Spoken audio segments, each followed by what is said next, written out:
Assalamualaikum warahmatullahi wabarakatuh. Bismillahirrahmanirrahim. Alhamdulillahirabbil alamin. Wa bihi nasta'in ala umuri dunya waddin. Wa nashhadu an la ilaha illallah wahdahu la syarikalah wa anna Muhammadan abduhu wa rasuluhu la nabiyya ba'dah. Wa nusalli wa nusallim ala nabiyyina Muhammadin al-mab'uthi lil alamin wa ala alihi wa sahbihi ajma'in wa ba'd. Jamaah yang Allah muliakan, marilah kita membuka majelis ini dengan meminta pertolongan kepada Allah Subhanahu wa taala agar Allah memberikan kita taufiknya sehingga kita bisa mendapatkan ilmu yang bermanfaat, ilmu yang bisa kita manfaatkan. Karena banyak orang belajar tapi dia nggak bisa memanfaatkan ilmunya. Banyak orang sudah punya ilmu atau sudah belajar sabda Nabi, la taghdab walakal jannah, jangan marah maka bagimu surga.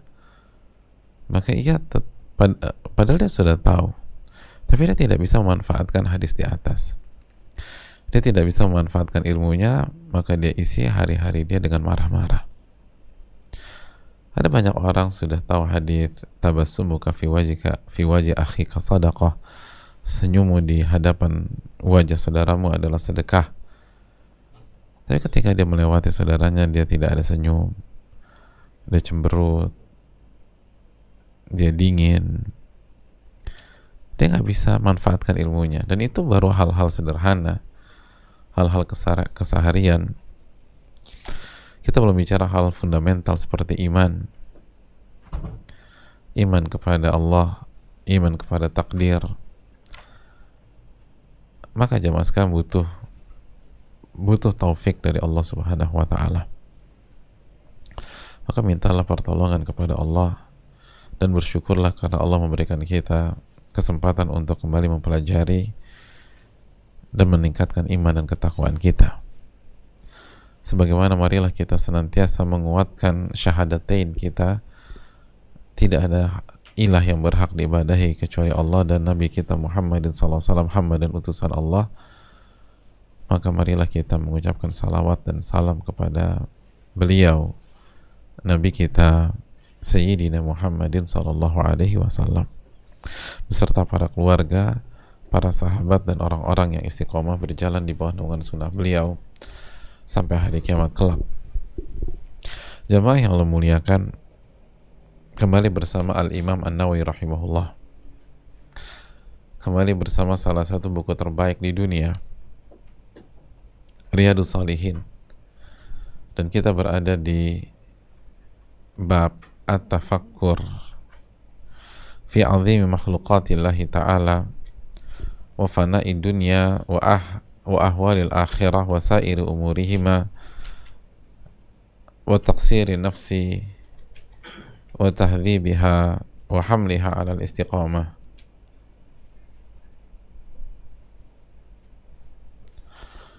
Hadirin Allah muliakan, bab tafakkur terhadap atau dalam kebesaran makhluk-makhluk Allah Subhanahu wa ta'ala, tafakkur tentang semuanya dunia dan huru-hara hari akhirat dan seluruh perkara dunia dan akhirat, dan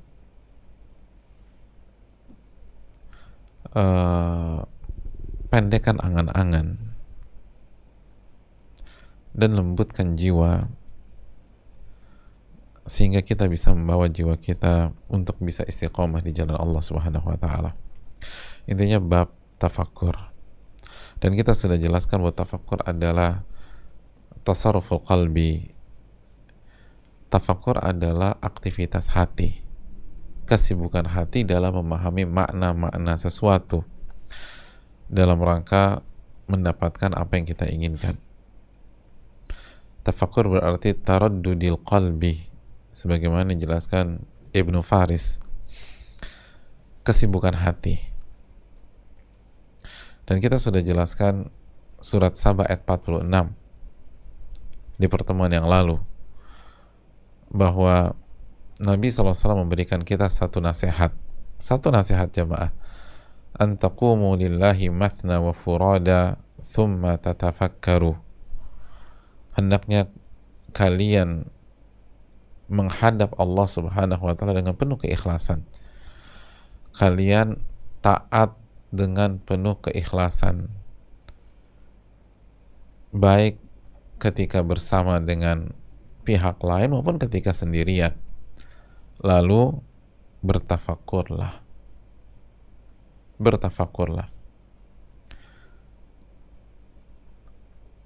Hadirin, sudahkah kita amalkan ayat ini? Setelah kita sholat, kita tafakur, kita libatkan hati kita untuk memikirkan, apakah sholat kita ikhlas? Apakah sholat kita barusan khusyuk? Apakah kita berhasil merenungi dan meresapi doa sujud misalnya, subhana rabbiyal a'la wa bihamdih? Apakah kita benar-benar meminta dijauhkan dari dosa sebagaimana doa istiftah kita, Allahumma ba'id baini wa baina khatayai? Lalu apakah salat kita punya power untuk mencegah perbuatan keji dan mungkar dan berbagai hal yang harus kita pikirkan dengan hati kita? Itu baru salat, belum setelah zikir pagi petang, belum lagi setelah kita baca Al-Quran. Coba kita tafakurkan, sudahkah Al-Quran menjadi syifa, obat bagi penyembuhan hati kita? Sudahkah Al-Quranul Karim menjadi rahmat bagi kita? Bukankah itu firman Allah, wa nunazzilu minal Qur'an ma huwa syifa wa rahmatun lil mu'minin? Dan kami turunkan dari Al-Quran ayat-ayat yang menjadi obat bagi kesembuhan dan rahmat bagi orang-orang yang beriman.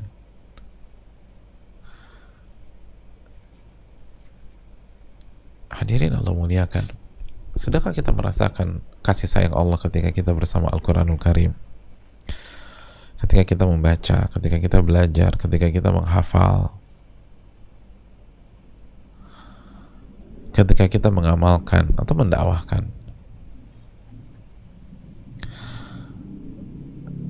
Ketika seorang suami bersikap baik kepada istrinya, apakah dia bertafakur, khairukum khairukum li ahli wa ana khairukum li ahli, sebaik-baik kalian yang paling baik dengan istri dan keluarga, dan aku adalah orang yang paling baik dengan istri dan anak-anak.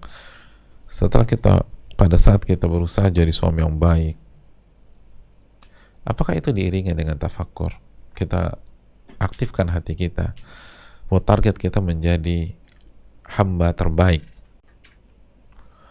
maka semua pemicu emosi kita tahan, kita cegah. Saya berusaha jadi yang terbaik, saya minta tolong kepada Allah untuk jadi yang terbaik, dan terus berikutnya dan berikutnya, jamaah sekalian. Atau sebagai istri,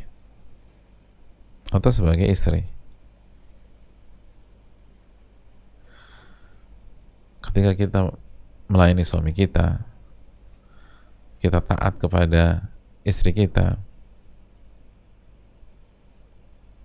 atau kita taat kepada suami kita, sambil kita renungkan dan libatkan hati kita, fa innahu jannatuki aw naruk, sesungguhnya suamimu adalah surga atau nerakamu, dan begitu seterusnya. Jadi amalan kita dan ibadah kita itu hidup dengan kesibukan hati yang senantiasa mengiringi setiap langkah-langkah amal soleh kita tersebut. Jadi amal itu ada ruhnya gitu loh. Amal itu ada ruh. Bukan hanya sebuah gerakan tubuh, bukan hanya sekedar gerakan badan. Saking hambarnya seringkali kita bingung ketika ditanya, tadi imam sholat maghribnya baca apa rakaat pertama? Baca apa tadi? Lupa tuh. Padahal tuh imam baca kulhu. Kita udah lupa.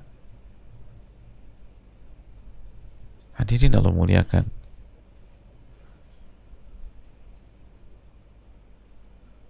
Padahal imamnya baca inna a'tainakal kautsar. Kita udah lupa. Oleh karena itu hadirin Allah muliakan, an taqumu lillahi mathna wa furada thumma tatafakkaru. Nasihatnya satu aja kok. Kita mengerjakan ketaatan ikhlas kepada Allah Subhanahu wa taala. Baik ketika bersama maupun sendirian. Lalu kita bertafakur.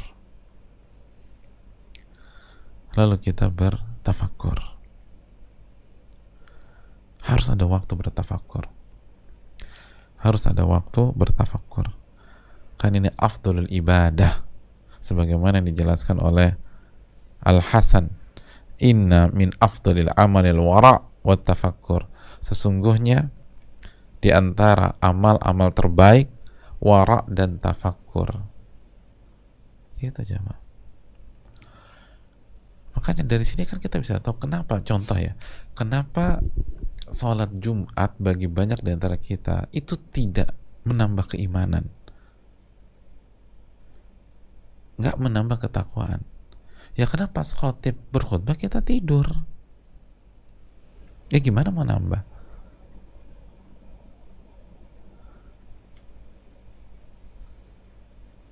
Khotibnya khutbah dia tidur. Atau misalnya kenapa kajian-kajian tidak membuat kita menambah keimanan, ketakwaan? Karena pas kajian kita ngantuk, kita tidur. Nggak akan bisa kecuali bertafakur. Jangan berharap kita bisa meningkatkan keimanan kita, ketakwaan kita, kalau kita nggak menyibukkan hati kita.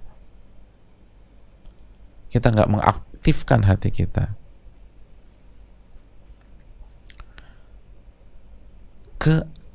Keikutsertaan hati dalam ibadah itu sangat penting.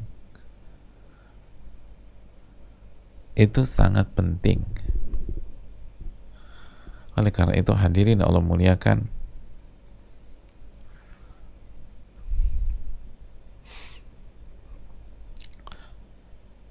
makanya hadirin Allah muliakan, ibadah itu disyariatkan, salah satu intinya adalah keterlibatan hati.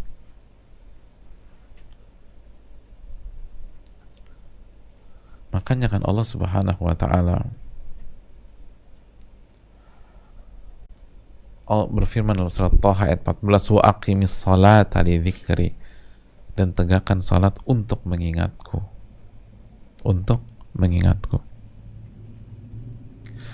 Dan bicara mengingat Allah, hati itu jadi tenang, gitu loh. Ala bi dzikrillahi tatmainnul qulub, ketahuilah dengan mengingat Allah hati jadi tenang. Surat Ar-Ra'd ayat 28.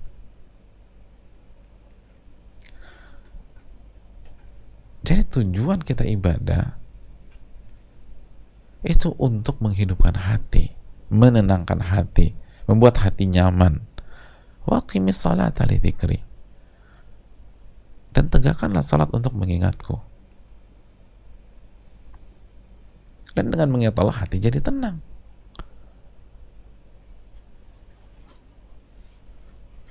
An taqumu lillahi mathna wa furada thumma tatafakkaru. Ini harus kita ingat. Kita melakukan ketaatan baik sendiri maupun bersama, lalu tafakkur, libatkan hati kita, resapi maknanya, tadabburi, pikirkan dengan hati kita. Tsumma tatafakkaru, lalu kalian bertafakkur. Itu ayat yang pertama jamaah sekalian. Kita masuk ayat yang kedua. Ayat yang kedua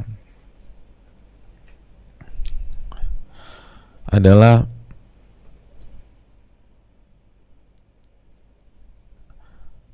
ayat-ayat yang sangat luar biasa, dan hendaknya seorang muslim senantiasa punya waktu sekali dalam 24 jam untuk membaca ayat-ayat tersebut. Jadi satu kalau baca paling nggak kita baca sekali, yaitu surat Al-Imran ayat 190 191. Inna fi khalqis samawati wal ard wa ikhtilafil laili wan nahar la ayatin li ulil albab.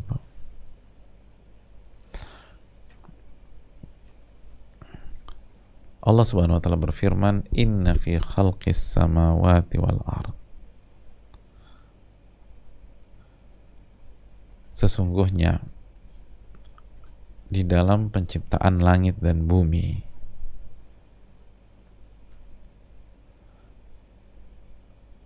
wa ikhtilafil laili wan nahar, dan bergantinya siang dan malam,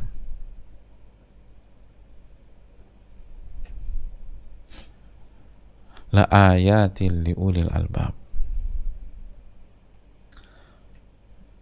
terdapat tanda-tanda bagi orang-orang yang berakal.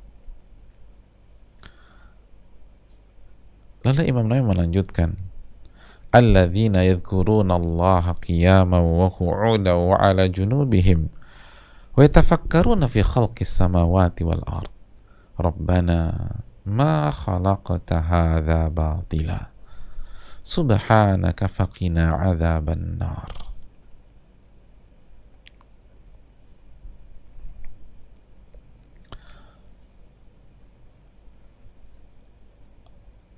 Yaitu orang-orang yang mengingat dan berzikir kepada Allah pada saat mereka berdiri, wa qu'uda, dan pada saat mereka duduk, wa 'ala junubihim, dan ketika mereka berbaring. Lalu ini poinnya, wa yatafakkarun, dan mereka bertafakkur. Mereka memikirkan dengan hati mereka penciptaan langit dan bumi, seraya berkata, Rabbana ma khalaqta hadza batila, wahai Rabb kami, tidaklah engkau menciptakan ini dengan sia-sia. Maha suci engkau, dan pelihara kami dari siksa api neraka. Hadirin Allah muliakan,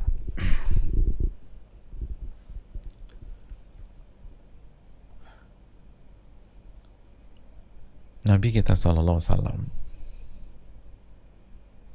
sebagaimana dalam hadis Abdullah bin Abbas dalam Sahih Bukhari,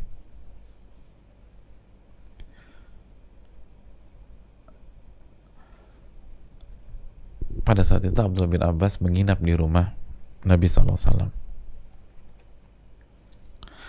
Lalu Abdullah bin Abbas bercerita, fanama Rasulullah SAW, maka Nabi SAW tidur. Lalu beliau SAW bangun di waktu malam untuk qiyamul lail. Dan yang menarik, apa yang beliau lakukan ketika beliau bangun? Faja'ala yamsahu nauma an wajhihi. Lalu beliau, jamaah sekalian, beliau membasuh tidur beliau dari wajah beliau.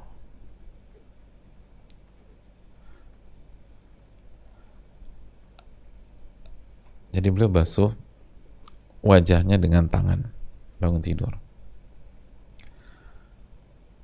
Jadi membasuh wajahnya dengan tangan beliau, jadi dibasuh. Sebagian ulama mengatakan bisa dengan dua tangan, karena yad di sini bisa bermakna jenis, lil jins, jadi dua tangan ketika bangun tidur.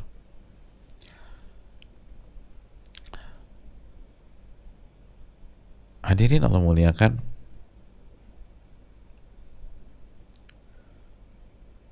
dan dijelaskan dalam fatwa khususnya mengusap mata beliau atau mata kita, jadi diusap. Makanya para ulama mengatakan hukumnya sunnah,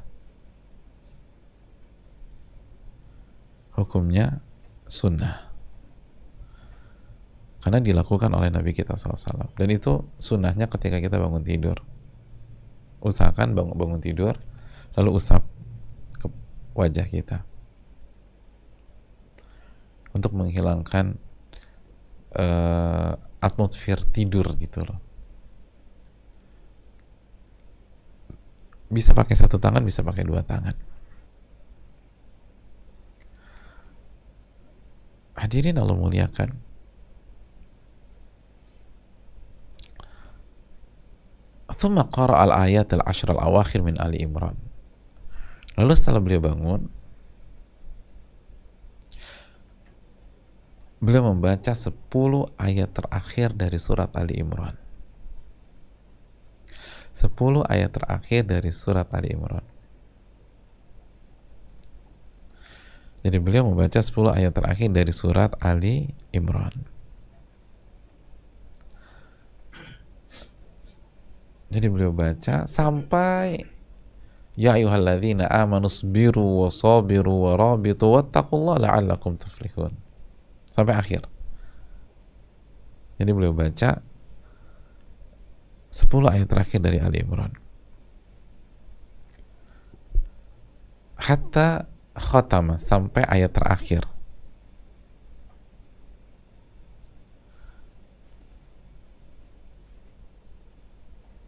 Baru setelah itu beliau berwudu dan beliau sholat qiyamul lail. Dari sini disunahkan ketika kita bangun tidur untuk qiyamul lail, kita disunahkan membaca 10 ayat terakhir dalam surat Ali Imran. 10 ayat terakhir dari surat Ali Imran sampai akhir surat Ali Imran.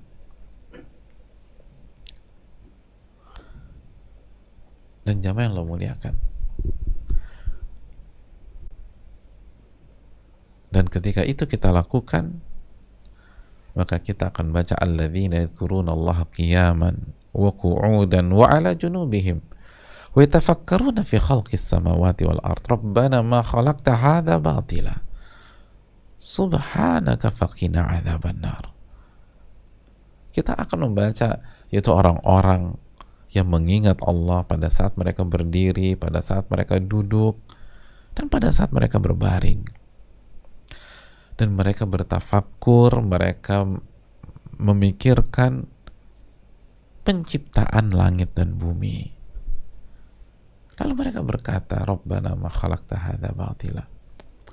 Ya Allah, Engkau tidak mungkin menciptakan ini tanpa alasan. Engkau nggak mungkin menciptakan sesuatu yang ada di langit dan di bumi tanpa ada alasan, sia-sia. Subhanaka faqina adzabannar.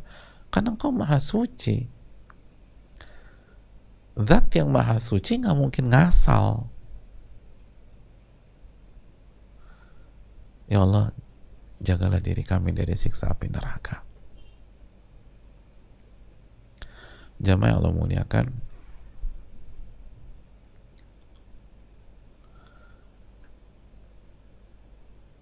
mulai nanti malam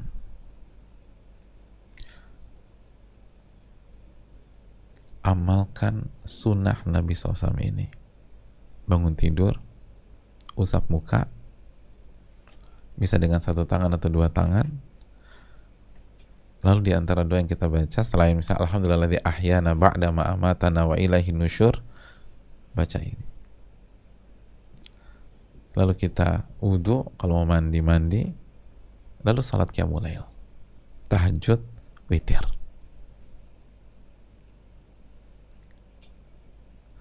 Minta pertolongan kepada Allah, kita start nanti malam. Jadi hari ini kita dapat sunnah baru lagi nih. Bukan sunnah baru, artinya sunnah yang baru kita ketahui. Tapi aku belum hafal, Ustaz. Nyontek. Nggak harus ngafalan. Baca.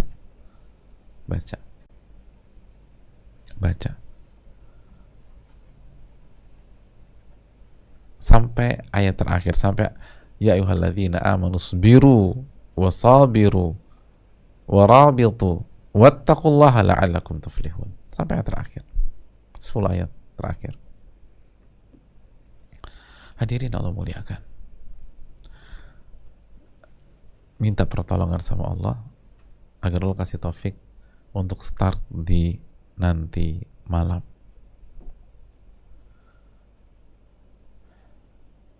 Ustadz, aku mau tanya, kalau aku bangun jam 7 pagi gimana? Aduh, ini bangun sebelum subuh jamaah. Sebelum subuh bangun, usap, baca, wudu atau mandi, sholat tahajud. Bismillah ya, biar tambah berkah. Itu poin-poin yang berikutnya jamaah sekalian. Dari sini kita bisa mendapatkan pelajaran yang sangat berharga bahwa kita disuruh tafakkur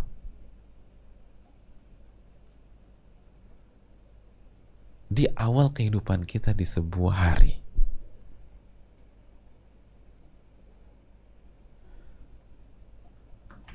Jadi hadirin Allah muliakan, sebelum melakukan apapun, kalau kita amalkan sunnah ini ya, sebelum kita lakukan apapun, sebelum ngopi, sebelum lihat handphone, sebelum lihat inbox, sebelum cek email,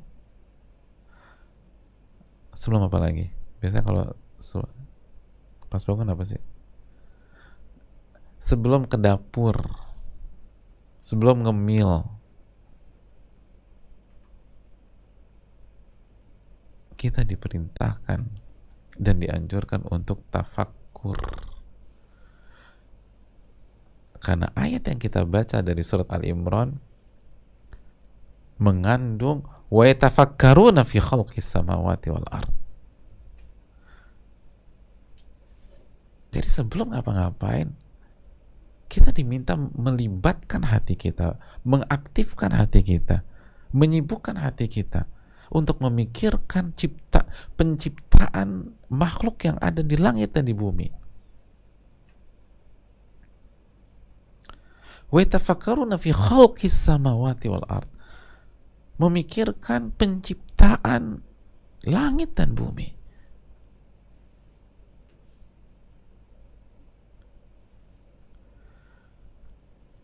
Dari sini kita bisa mulai kenapa kita kok kurang maksimal dalam mengenal Allah. Karena kita nggak ngamalin ini. Begitu bangun tidur yang kita ingat langsung makhluk. Buktinya langsung ngecek handphone. Siapa yang WA kita jam 1 malam? Siapa yang WA kita jam 12 malam? Apalagi kalau kita ada bisnis sama klien kita di luar negeri, yang bedanya 6 jam misalnya.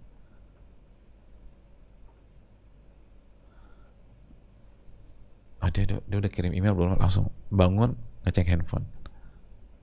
Ya gimana mau berkah hidup kita jamaah? Bangun itu doa, baca 10 ayat terakhir Ali Imran, dan tadaburi, baca, jangan baca kayak baca jampi, baca wa yatafakkaruna fi khalqis samawati wal ardh. Coba kita renungkan, kita pikirkan penciptaan langit dan bumi. Hadirin Allah muliakan,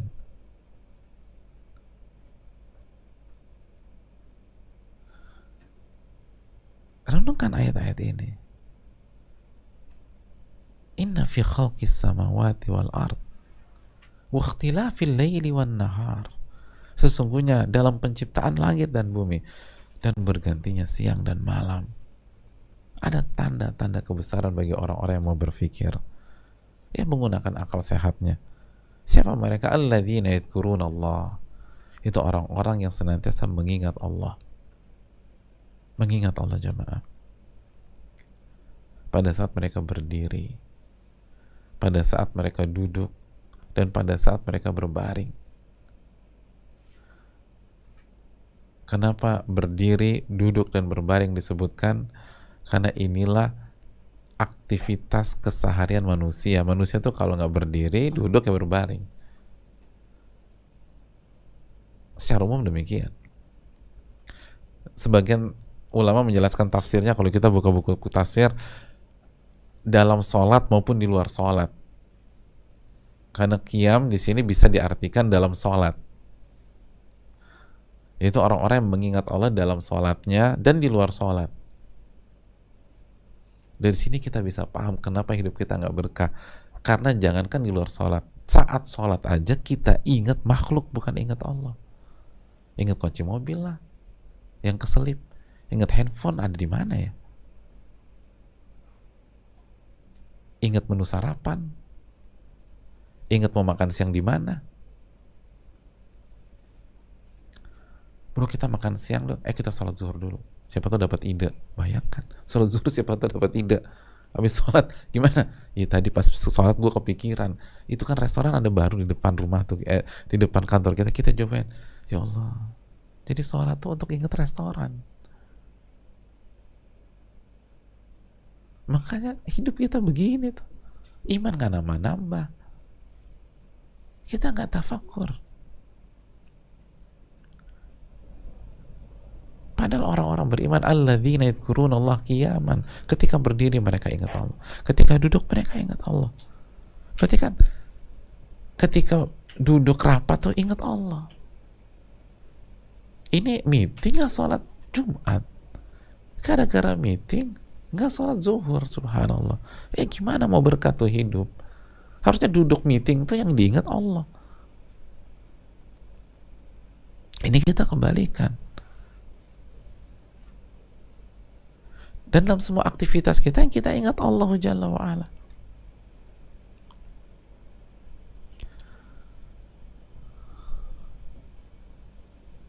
Itu baru benar. Semua aktivitas yang kita ingat adalah Rabbul Alamin.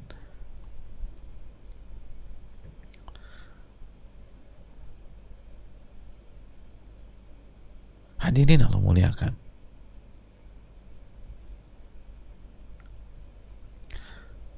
lalu kita bertafakkur. Apa arti tafakkur dalam ayat ini? Mari kita baca keterangan Al-Imam At-Tabari dalam kitab tafsirnya. Dan sekilas info, Al-Imam At-Tabari adalah salah satu ulama terbaik dalam menjelaskan tafsir Al-Quranul Karim. Beliau mengatakan, orang-orang yang bertafakkur, mari kita lihat ayatnya lagi, fi khalqis samawati wal ard, dalam penciptaan langit dan bumi.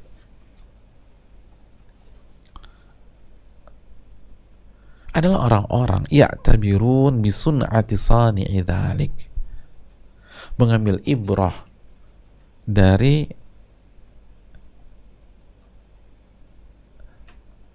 pencipta hal-hal itu semua. Mereka itu adalah orang-orang yang mengambil ibrah dari apa yang dilakukan oleh Allah Subhanahu wa ta'ala. Mereka adalah orang-orang yang mengambil ibrah, mengambil pelajaran, ibrah itu pelajaran, dari perbuatan-perbuatan Allah Subhanahu wa taala. Min fi'lin min af'alillahi azza wa jal. Sun'ah. Perbuatan dari perbuatan-perbuatan Allah. Faya'lamuna annahu la yasna'u dzalika illa man laisa kamitslihi syai'. Sehingga mereka meyakini bahwa tidak ada yang bisa menciptakan seperti itu. Menciptakan langit dan bumi yang luar biasa.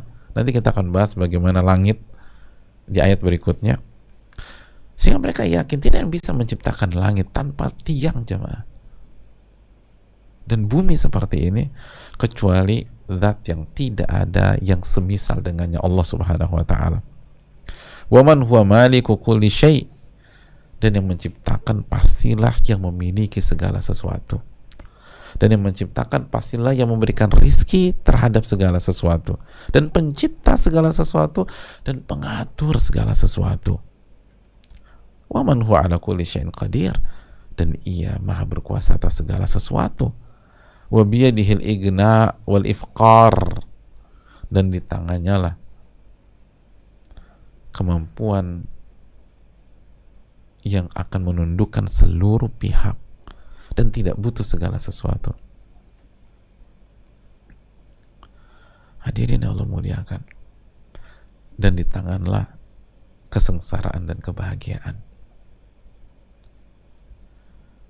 Di tangannya lah kehidupan dan kematian. Di tangannya lah kemuliaan dan kehinaan. Itu jamaah.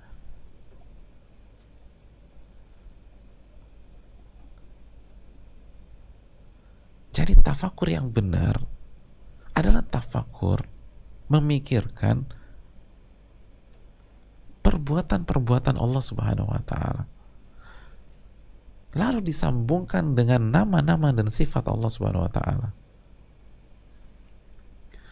Yang jadi masalah, kenapa banyak di antara kita traveling lalu melihat seluruh keindahan alam,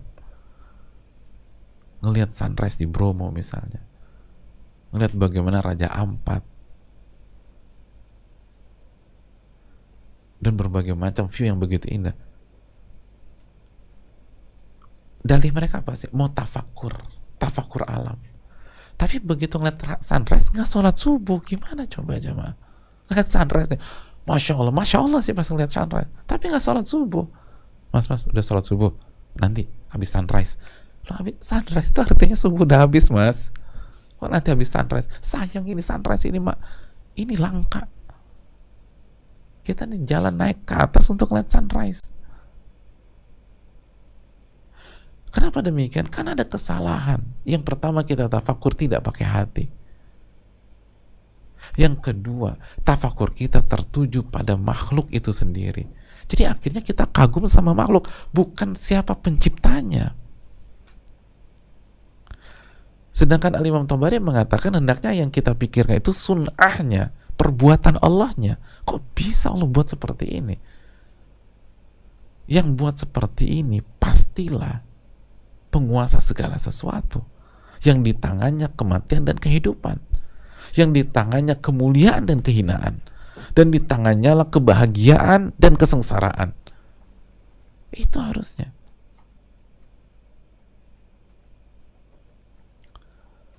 Harusnya setiap kita melihat pemandangan, nggak usah jauh-jauh ke puncak gunung, nggak usah jauh-jauh ke tepi pantai dan pasir putih. Ini semua, ini kan langit dan bumi, jamaah. Semua langit dan bumi. Ketika kita melihat anak tetangga kita durhaka sama kedua orang tuanya, harusnya kita mikir ke sini. Emang benar hidayah tuh di tangan Allah ya? Itu. Bakti dan durhaka tuh di tangan Allah. Buktinya orang tuanya nggak bisa buat dia berbakti sama mereka. Padahal orang tua yang melahirkan, yang nyekolahin, yang nguliahin nih anak, yang bayar uang gedung, tapi ngelunjak. Benar ya? Hidayah itu di tangan Allah.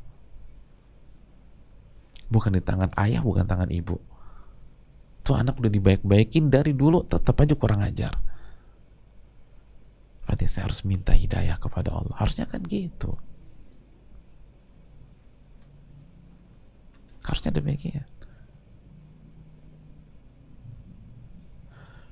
Ngelihat teman kita hasil swabnya positif, istrinya negatif, jamaah.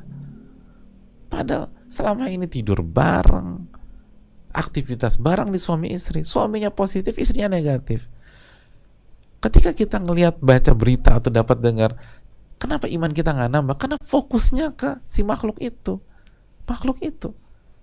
Teman kita, suami istri. Harusnya kan kita, benar ya, emang yang mentakdirkan tuh Allah. Harusnya kan kesana. Wa tafakkaruna fi khalqis samawati. Siapa yang menciptakan sakit itu? Siapa yang menciptakan takdir bahwa suami istri itu bisa positif, yang satu bisa negatif? Padahal secara kaedah itu bukan social distancing lagi. Mana ada jaga protokol antar suami istri? Tapi nggak kena tuh. Dan dalam satu keluarga cuma suaminya aja positif, istri, anak-anak negatif. Ada yang kebalikan. Yang positif cuma istrinya aja. Suami dan anak-anak negatif. Padahal habis liburan bareng, habis staycation bareng, yang kena cuma istrinya. Benar. Kesembuhan dan penyakit di tangan Allah Subhanahu wa taala. Kesana harusnya kita, jamaah. Kesana. Kita belajar. Gak pinter-pinter misalnya. Ada orang gak hafal Quran, gak hafal-hafal. Kenapa kita drop, kita down? Karena kita fokus kepada makhluk, yaitu diri kita sendiri. Coba kita tafakuri Allah. Emang benar, ilmu itu pemberian dari Allah. Saya udah jungkir balik, gak hafal-hafal. Berarti saya harus bertobat sama Allah. Karena ilmu itu pemberian. Teman saya udah jungkir balik gak hafal. Teman saya 15 menit hafal tuh satu halaman. Luar biasa. Cuma 20 menit hafal satu halaman. Kok bisa ya? Emang kecerdasan dan ketidakcerdasan di tangan Allah Subhanahu wa taala. Kan harusnya kita gitu.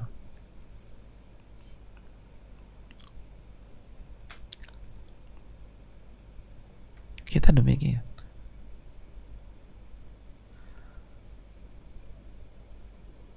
Kita punya teman nggak cerdas sama sekali. Waktu ke SMA ranking terakhir. Pas sekarang dia paling sukses, jemaah. Dia paling sukses. Benar ya. Rizki itu emang di tangan Allah, bukan di tangan kita. Kita mau jungkir balik sekeras apapun, kalau Allah nggak takdirkan duit kita banyak, nggak banyak. Kan begitu. Betapa banyak lulusan SD SMP lebih kaya daripada profesor. Padahal kalau adu soal-soal matematik, fisika, menangan profesornya. Oh, ternyata rizki yang berupa materi itu nggak berbanding lurus dengan kecerdasan. Tapi di tangan Allah Subhanahu wa taala. Itu dong harusnya. Ini wa tafakkaruna fi khalqis samawati wal ardh.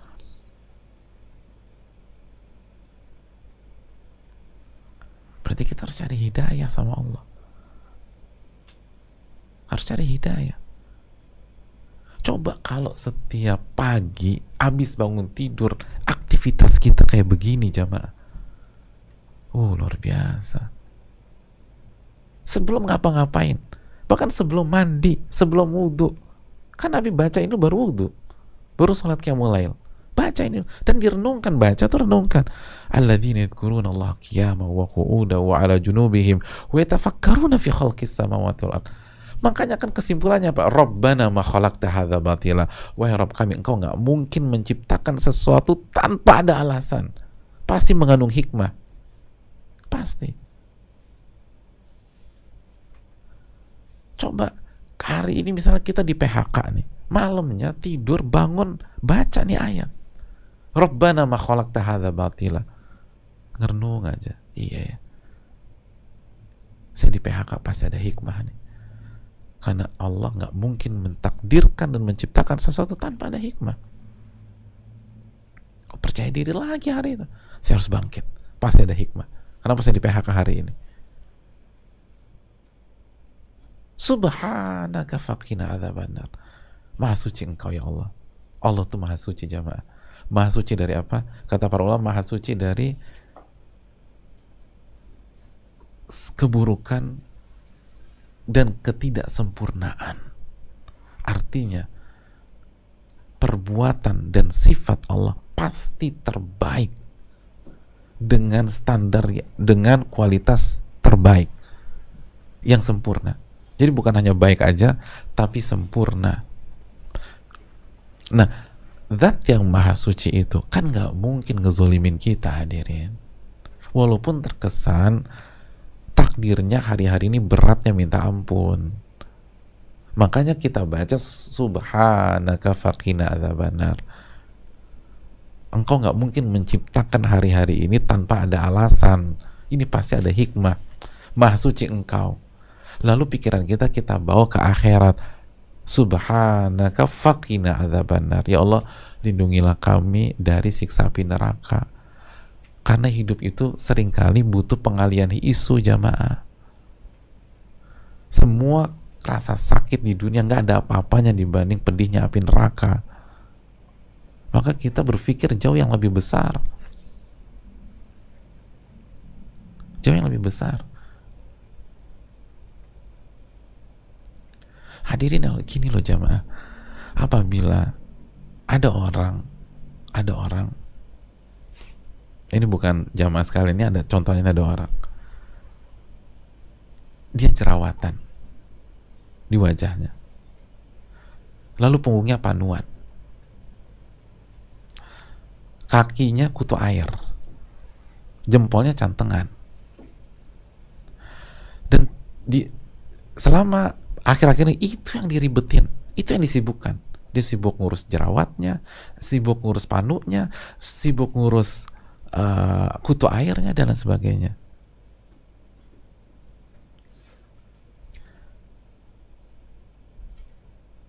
Hari ini ketemu dokter untuk baca hasil biopsi. Ternyata kanker paru stadium terminal atau stadium 4. Jamaah sekalian, begitu dia tahu dia mengidap kanker paru stadium 4, kira-kira isu tentang jerawat jadi penting apa enggak? Nah, jamaah, isu tentang jerawat jadi penting? Enggak penting. Isu tentang panu di punggung jadi penting? Enggak. Isu kutu air di jempol, di jari jadi penting? Enggak. Isu cantengan di jempol jadi penting? Enggak. Isunya apa sekarang? Gimana berjuang melawan kanker? Kita baca subhanaka faqina adzabannar. Ya Allah, lindungilah kami dari api neraka. Isu besarnya itu jamaah. Adapun sakitnya dunia, terpuruknya kita, kemiskinan, gak ada apa-apanya dibanding pahitnya api neraka. Kan nanti pada hari kiamat orang paling sukses di dunia itu didatangkan dari orang paling sukses, tapi ahli neraka didatangkan oleh Allah. Lalu Allah celupkan sekali celupan. Terus Allah tanya, pernah nikmat nggak? Nggak pernah ya Allah. Subhanallah. Nggak pernah. Sekali celup. Bukan sehari, sekali. Apakah kamu pernah merasakan kenikmatan? Nggak pernah. Hilang semuanya tuh. Sekali celup. Itu yang harus kita renungkan sebelum kita mulai seluruh aktivitas. Begitu bangun tidur, usap wajah, baca ayat-ayat ini jamaah. Itu hari, coba banding, mulai lah, coba kita minta pertolongan sama Allah mulai besok atau mulai nanti malam maksudnya. Dan bandingkan hari itu, renungkan. Jadi apapun yang saya akan alami hari ini itu nggak ada apa-apanya. Apapun yang saya akan alami hari ini pasti nggak mungkin sia-sia, pasti ada hikmah. Kan udah baca Rabbana ma khalaqta hadza batila. Ya Allah, nggak mungkin sia-sia. Jadi udah briefing diri sendiri dulu. Kenapa kita shock? Karena kita nggak briefing diri sendiri, kita nggak tafakur. di awal sebuah aktivitas dan sebuah hari. Makanya bingung. Kenapa kita galau? Karena begitu bangun yang kita lihat handphone. Kebetulan ada masalah besar disampaikan di handphone kita. Udah berantakan itu. Coba kita tenang dulu. Kita usap, kita baca. Rabbana ma khalaqta hadza batila subhanaka faqina adzabannar. Udah kita udah kondisikan nih. Semua yang terjadi di langit dan di bumi itu karena kehebatan Allah Subhanahu wa taala. Perbuatan Allah Subhanahu wa taala. Suka maupun duka di tangan Allah. Bahagia dan sengsara di tangan Allah. Keberhasilan dan kegagalan di tangan Allah. Ya Allah, Engkau tidak mungkin menciptakan sesuatu tanpa ada alasan, tanpa ada hikmah, tanpa ada pelajaran. Tak mungkin menciptakan sesuatu sia-sia. Lalu subhanaka, Engkau maha suci. Gak mungkin kau zalimi saya. Fakina adzabannar. Lalu isu ke akhirat, isu ke neraka. Baru begitu selesai, kita baca WA, ternyata ada berita yang gak nyaman. Tenang kita, lebih enak. Udah briefing dulu, udah tafakur dulu. Pagi ini atau paginya anak bertingkah nggak mau sekolah. Subhanaka faqina adzabannar. Pasti ada hikmah nih. Rabbana ma khalaqta hadza batila. Enak. Ayo sekolah anak, nggak mau. Aku mau berhenti aja. Aku bosan mah belajar online, nggak enak. Iya ya. Saya orang tuanya. Saya ngandung. Di dalam dirinya mengalir darah saya. Tapi saya nggak bisa ngatur nih anak. Hidayah di tangan Allah. Berarti saya harus banyak sholat nih. Minta sama Allah. Kan harusnya gitu jamaah. Saya yang lahirin nih anak. Bapaknya bilang, benihnya benih saya nih anak. Tapi saya minta ke kanan, dia ke kiri.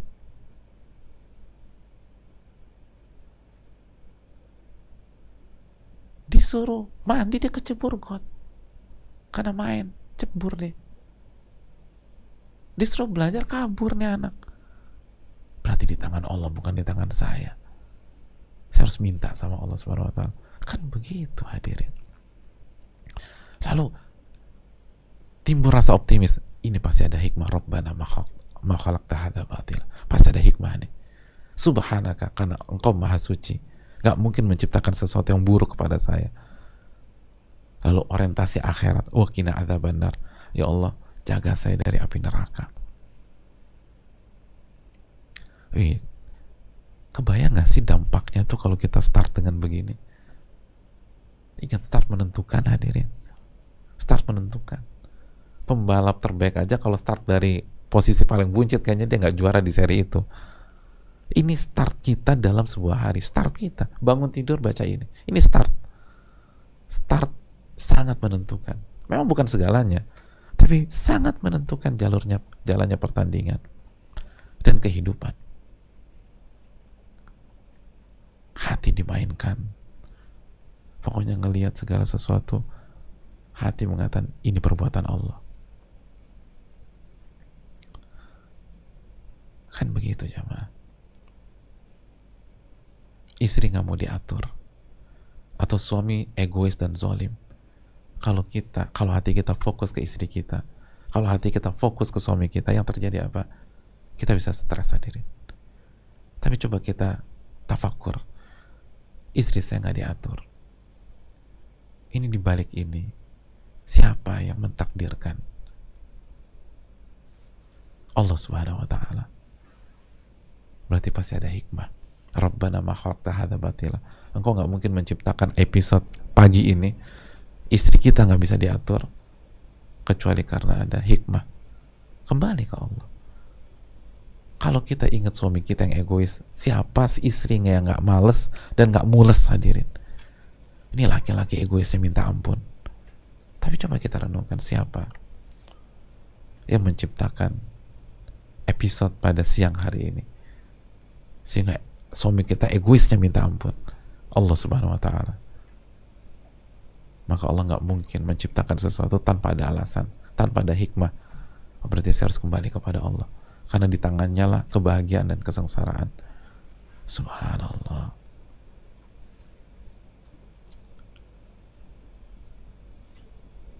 Kalau kita bisa tafakur, ini yang luar biasa. Makanya hadirin yang Allah muliakan, Syekh Abu Sulaiman Ad-Darani, beliau mengatakan, inilah akhruj min manzili fama yaqa'u basari ala syai' illa ra'aitu lillahi fihi ni'matan wali fihi ibratan. Allahu Akbar. Kata Al-Imam Ad-Darani, aku tidak pernah keluar dari rumahku lalu mataku itu melihat sesuatu, melihat kejadian, melihat objek, kecuali aku melihat di sana ada nikmat Allah Subhanahu wa taala. Dan di sana ada pelajaran bagi saya. Oh, ini tafakkur, ini udah mantap. Saya tidak pernah melihat objek, saya nggak pernah melihat sebuah kejadian, kecuali saya melihat di sana ada nikmat Allah. Dan saya melihat di sana ada pelajaran berharga bagi saya. Walaupun terkesan objeknya nggak bagus, ada pelajaran bagi saya.